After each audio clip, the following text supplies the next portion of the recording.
अ, नमस्कार साथियों। तो आइए आज हम वोल्टेज देख चुके थे और करंट देख चुके थे। अब जो हमारा सबसे इम्पोर्टेंट चीज आता है वो है हमारा रेजिस्टेंस, जिसको हम हिंदी में बोलते हैं प्रतिरोध। उसके बारे में थोड़ा आपको जान बताने की कोशिश करते हैं। प्रतिरोध,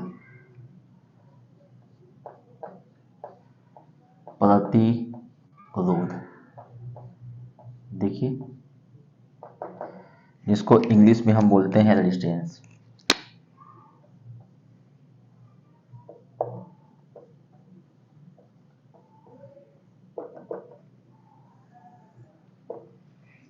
देखिए साथियों, जब हमारा कोई चालक होता है, कोई कंडक्टर होता है, जैसे मान लीजिए कोई लाइन है 11 केवी की है, 440 वोल्ट की है, 230 वोल्ट की है। जब वो ट्रांसफार्मर से आपके घर तक आती है या पावर हाउस से आपके गली मोहल्ले तक आती है, तो किसी तार के थ्रू आती होगी। जो पावर हाउस से आपके गली मोहल्ले तक लाइट आ रही है, जो बिजली आ रही है, वो किसी कंडक्टर कंडक्टर या चालक के थ्रू से होकर आ रही है। और जो आपके मोहल्ले में ट्रांसफार्मर लगा है, जो वहां से जो बिजली आपके घर में आ रही है, वो किसी केबल के थ्रू आ रही है। केबल के अंदर चालक होते हैं, एल्युमिनियम के, कॉपर के, या कभी कभी दोनों के मिक्स होते हैं। तो जब उसको हम वहां से सप्लाई देते हैं आपके घर पे आने के लिए, तो आपकी केबल है कोई या तार है, तो एक वोल्टेज पे डिजाइन की हुई है, उसकी जो निर्माण हुआ है एक वोल्टेज को सहने के लिए या एक वोल्टेज को ले जाने के लिए ही उसका निर्माण हुआ है। जैसे आप मान लीजिए कि कोई रास्ता होता है सिंगल लेन का, 4 लेन का, 2 लेन का, 3 लेन का। तो अगर 2 लेन का है तो 2 लेन के हिसाब से गाड़ियां जा सकती हैं, उस क्षमता की, उस भार की। उसी हिसाब चालक को भी मोटाई के हिसाब से कितने करंट को वो ले जा सकता है, कितने एम्पियर को करंट को ले जा सकता है, उस हिसाब डिजाइन होती है। मान लीजिए कोई केबल है, ये मान लीजिए कोई केबल है ना, ये कोई केबल है आपका, ये मान लीजिए कि ये कोई केबल है, ठीक है। केबल ए, केबल बी, केबल ए, केबल बी, ठीक है साथियों। मान लीजिए इसकी जो क्षमता है वो है 5 एम्पियर को करंट को ले जाने की, ठीक है। और जो इसकी क्षमता है वो है 7 एम्पियर ले जाने की। और दोनों की जो डिजाइनिंग है वोल्टेज सहने की, वो है 230 वोल्ट, है ना। तो इसकी जो मोटाई है इससे ज्यादा होगी, क्योंकि देखिए सेम वोल्टेज है। अगर सेम वोल्टेज है तो करंट का मान अगर ज्यादा है कम, तो इसकी साइज जो है वो ज्यादा होगी। क्योंकि केबल की जो साइज होती है, जो कंडक्टर की साइज होती है, वो हमेशा किस पे डिपेंड करती है? करंट पे। तो इसलिए एक यहां पे नोट करके हम एक पॉइंट लिख लेंगे, केबल या किसी धारा वहन करने वाले चालक। मैंने क्या बोला आपको? केबल या किसी धारा वहन करने वाले चालक। चालक मतलब जो नंगी तार होती है, जो 11 केवी की लाइन पे जो नंगी तार आती है। केबल जो आपके ट्रांसफार्मर से आपके घर तक आती है। चालक की साइज धारा के मान पर निर्भर करती है, निर्भर करती है। जैसे एग्जांपल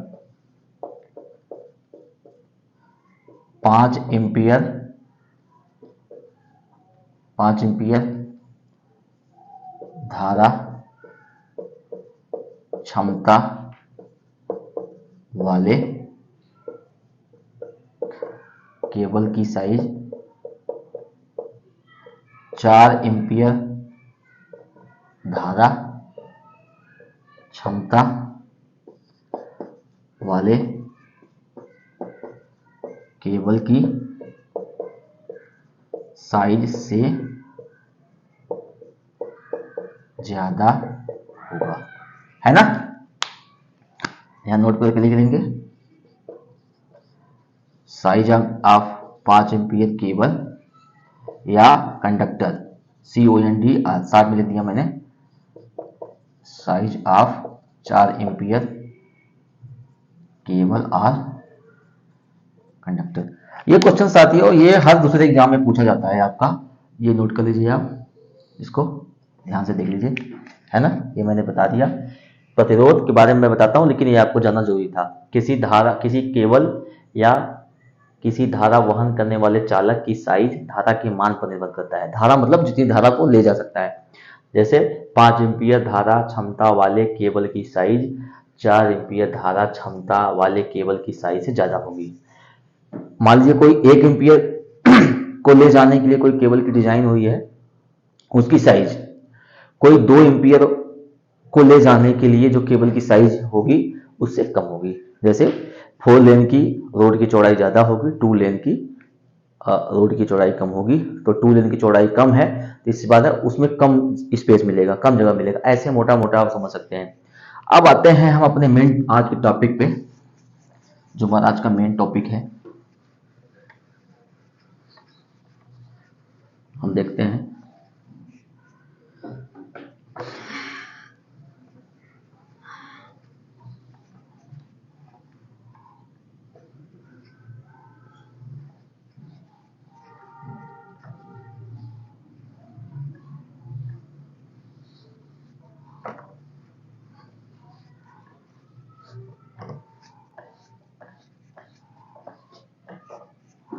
प्रतिरोध, ठीक है साथियों। प्रतिरोध जो कोई चालक हो गया जो धारा को ले जाने के लिए बना होता है किसी वोल्टेज पे, तो उसके मार्ग में कुछ अवरोध आता है, कुछ अपोजिशन क्रिएट होता है, कुछ विरोध होता है उस धारा को ले जाने के लिए। क्यों विरोध होता है? किसी चालक का एक गुण होता है कि वो अपने में होने वाले परिवर्तन का विरोध करे। तो अगर किसी चालक में, किसी कंडक्टर में जो धारा जाती है उसके मार्ग में, मान लीजिए आपने किसी पोल पे कोई तार से कनेक्शन लिया 5 एम्पियर की और 1 किलोवाट कनेक्शन लिया, तो अब देखिए वहां उस पोल से आपके घर तक 1 किलोवाट की आप अगर पावर ले रहे हैं, शक्ति ले रहे हैं ट्यूबवेल में, टीवी में, तो आप देखेंगे कि जो वहां से पावर चला होगा उस ट्रांसफार्मर से वो ज्यादा चला होगा। आप देखेंगे अगर आप 1 मीटर वहां पे लगा दें पोल पे, 1 मीटर अपने घर पे लगा दें और दोनों के 1 महीने बाद उसकी रीडिंग लें, तो जो आपके घर पे अगर दिखा रहा है कि 1 महीने में आपने 1 किलोवाट खर्चा किया और उस पोल पे देखेंगे तो वहां पे 1 किलोवाट से ज्यादा होगा। अब वहां देखिए वहां ज्यादा है लेकिन आपके घर पे पहुंचा कम, तो मान लीजिए वहां पे 1.1 किलोवाट यानी 100 वाट एक्स्ट्रा मीटर की रीडिंग दिखा रहा है। ठीक है साथियों, तो अब 100 वाट कहां गया? रास्ते में, जबकि रास्ते में तो कोई किसी ने कटिया मारा नहीं आपके केबल में। क्यों गया? क्योंकि जो केबल का प्रतिरोध है, रेजिस्टेंस है, वो रास्ते में कुछ शक्ति व्यय कराता है। शक्ति व्यय इंग्लिश में बोलते हैं पावर को लॉस कराता है। इसका फॉर्मूला होता है P बराबर V इंटू आई। इसके बारे में आगे हम बात करेंगे। तो इसकी परिभाषा हम लिख सकते हैं, किसी चालक का वह गुण जो अपने में से धारा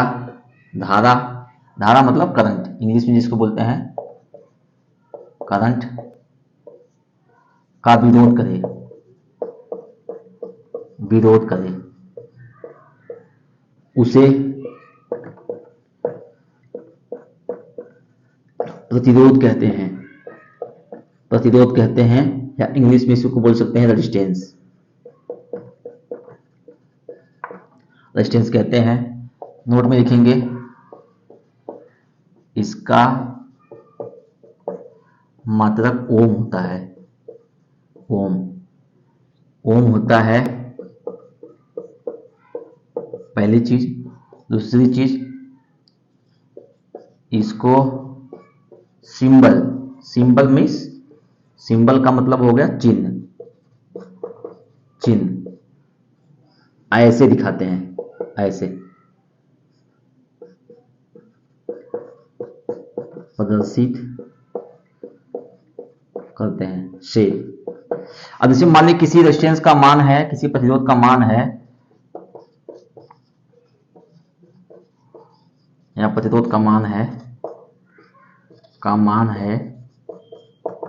1 किलो ओम। 1 kilo ohm. ओम क्यों बोला मैंने बोला ना ओम, इसका मतलब ओम होता है, तो इसको हम साथ में लिख सकते हैं 1 के मतलब किलो, ये सिंबल ओम। या इसको ऐसे भी कर सकते हैं, इसको हम कन्वर्ट कर देंगे, के बराबर क्या होता है 1000 ओम। ये साथियों इसको आप देख लीजिए, बहुत ही बेसिक तरीके से हमने आपको बताने की कोशिश की कि प्रतिरोध क्या होता है, रेजिस्टेंस क्या होता है। ठीक है, प्रतिरोध किसी चालक का वह गुण जो अपने में से धारा, करंट का धारा प्रवाहित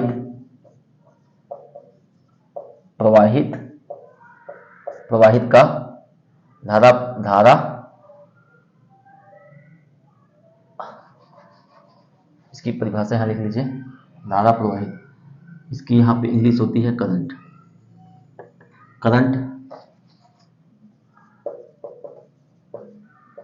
प्रवाहित का विरोध करे उसे प्रतिरोध कहते हैं या रेजिस्टेंस कहते हैं। इसका मतलब ओम होता है, इसको सिंबल मतलब चिन्ह। जैसे आप किसी व्यक्ति का वेट जो भार होता है कैसे बोलते हैं, किलोग्राम में, है ना। कोई लिक्विड है उसका मात्रक क्या होता है, लीटर। ऐसे इसका सिंबल, इसका मात्रक ओम होता है, जो मैंने अभी आपको बताया ये। और इसको सिंबल ऐसे दिखाते हैं, ये ऐसे। ठीक है, रेजिस्टेंस जैसे 1 किलो ओम में है तो हम उसको कन्वर्ट कर लेंगे 1 ओम में भी कर सकते हैं।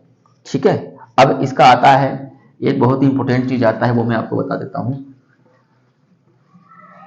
जो आपके हर एग्जाम में पूछा जाता है और बहुत ही इंपॉर्टेंट भी है, मैं बता देता हूं आपको।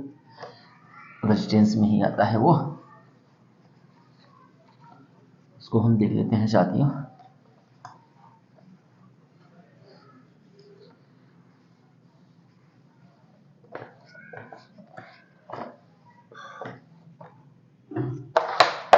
मैंने करंट और वोल्टेज के बारे में आपको बता ही दिया है। इसका सूत्र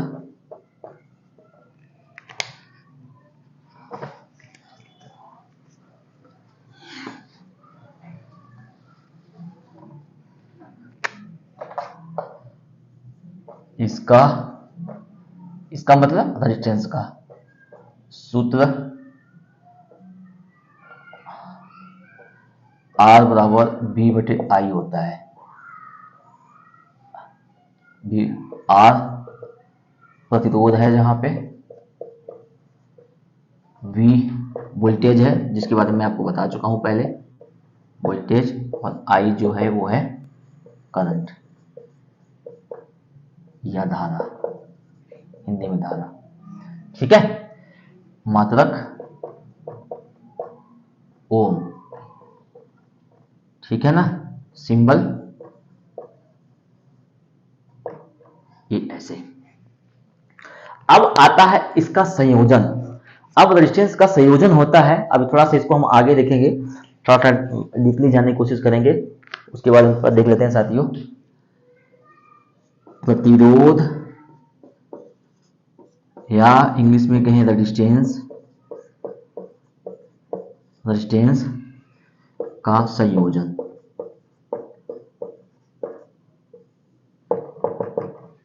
दो टाइप के होते हैं साथियों,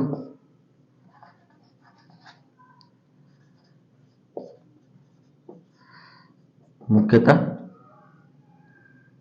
दो टाइप के होते हैं।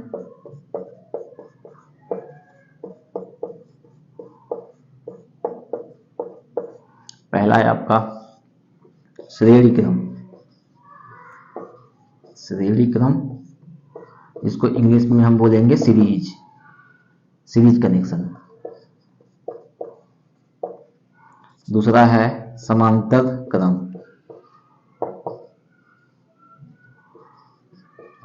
क्रम, इंग्लिश में बोलेंगे पैरेलल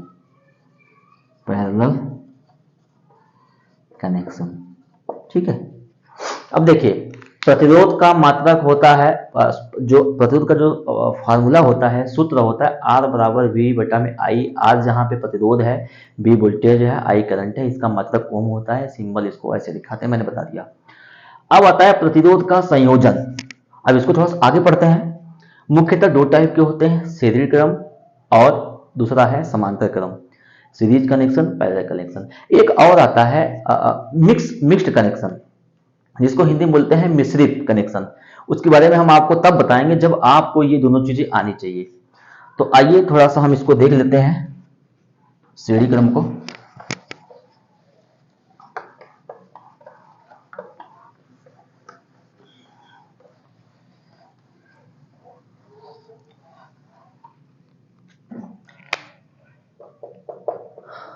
सीढ़ी क्रम,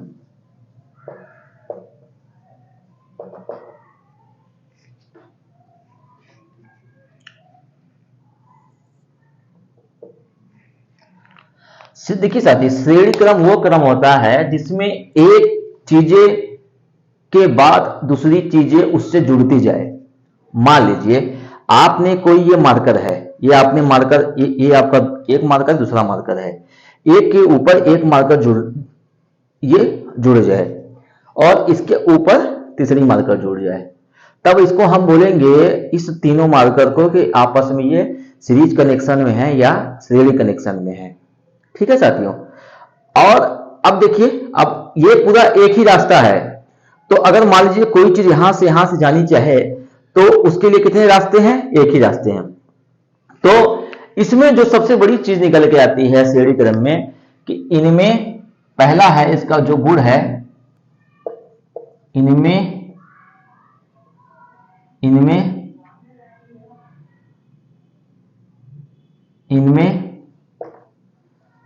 सभी एलिमेंट, जो भी तत्व होंगे, एक के साथ आपस में जुड़ी होती हैं। जैसे मान लीजिए हमने कोई एक चीज ऐसे लगाई, मान लीजिए ये कोई दूसरी चीज है ऐसे बनाई, ठीक है जी। मान लीजिए कोई चीज ये है और कोई ये बी है, कोई तार है, मान लीजिए तार है, मान लीजिए ये भी कोई तार है। अब इन दोनों तारों को अगर हम यहाँ पे लाके इस तार को ऐसे लाए और फिर इसको उठा के यहीं पे हम जोड़ दिए, ये हुई ना बात, ये आ गया ये आ गया बी, तो इसको हम बोलेंगे ये जो है आपका श्रेणी क्रम में है, श्रेणी क्रम में है। ये देखिए एक के बाद एक चीज फॉलो कर रही है ना, मतलब इसका जो एंड होता है किसी दूसरे वाले की शुरुआत हो जाती है, फिर इसके बाद अगर कोई चीज होगी, मान लीजिए कोई तीसरी चीज है यहाँ पे है, तो यहां जुड़ जाएगी सी। अब देखिए दूसरे वाले का जो बी का जो एंड है वो तीसरे वाले की शुरुआत हो जाएगी, मतलब एक एलिमेंट एक के साथ आपस में जुड़े होते हैं। एक चीज जहां पे खत्म होती है दूसरी चीज वहीं से शुरू हो जाएगी। तो इसीलिए इसको हम इलेक्ट्रिकल डाटा के रूप में हम आपको बताते हैं कि इलेक्ट्रिकल डाटा के रूप में इसको हम कैसे दिखा सकते हैं, वो भी हम आपको बता देते हैं ताकि आपको कोई कंफ्यूजन न रहे। आपको हम बता देते हैं, बहुत क्वेश्चन पूछता है साथियों, अगर ये चीजें आपको समझ में आ गई ना, जो इसका बेसिक है रेजिस्टेंस का, मैं बड़े बड़े रेजिस्टेंस को जोड़ना आपको बताऊंगा, आप एकदम चुटकियों में उड़ाओगे, चुटकियों में। बस आपको इसमें एक ही चीज याद रखना है, इसमें जो है, जो सबसे बड़ी जो नोट डाउन करनी है आपको, जो नोट में करना है, जो आपको याद रखना है, स्टार में बना के उसको साथियों नोट कर लीजिएगा आप अपनी किताब में, अपनी नोटबुक में।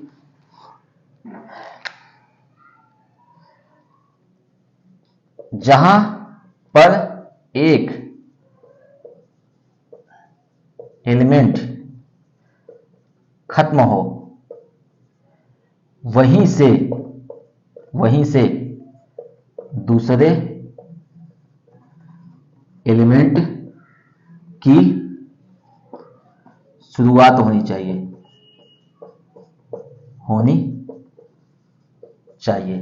ये जो पॉइंट है ना साथियों, अगर ये आपने याद कर लिया, ये आपने पकड़ लिया, तो आप पूरे सीरीज क्रम को चुटकियों में उड़ाओगे, चुटकियों में। अब मैं दिखाता हूं। मान लीजिए कोई ये तार है आपका, ये रेजिस्टेंस का जो सिंबल होता है साथियों वो ये होता है, ये ऐसे ऐसे करके है तो उसका रेजिस्टेंस है। ये मान लीजिए कोई रेजिस्टेंस R1 है, कोई ये रेजिस्टेंस है आपका, ये R2 है, कोई ये रेजिस्टेंस है, ये R3 है। 3 चीज है मान लीजिए। अब इनको अगर सीरीज में हमें जोड़ना है, श्रेणी क्रम में, ये क्या हो जाएगा, देखिए ये यहां आया, आपने R1 उठाया, ये आपने R2 उठाया, ये आपने R3 उठाया, ठीक है जी। अब देखिए इसकी शुरुआत, फिर यहां पे अंत हो गया, ये देखिए इसकी शुरुआत, यहां पे अंत हो गया इसका, ये देखिए इसकी शुरुआत, यहां पे क्या अंत हो गया। अब कंडीशन क्या है, जहां पर एक एलिमेंट खत्म हो वहीं से दूसरी एलिमेंट शुरुआत होनी चाहिए। तो देखिए ये शुरुआत AN, तो जहां पे ये खत्म हुआ इसको जोड़ दिए तार से, फिर यहां पे अंत हुआ, फिर आप इसको जोड़ दिए। अब देखिए ये जो था, अब इसका नाम आप दे दीजिए A, इसका नाम दीजिए B। अब यहां पे आप कह सकते हैं कि यहां पर R1 R2 R3 श्रेणी क्रम में है, ये चीज अगर साथियों आप पकड़ लिए तो आप पूरे इलेक्ट्रिकल इंजीनियरिंग की जो जान है ना, आप उसको समझ सकते हैं।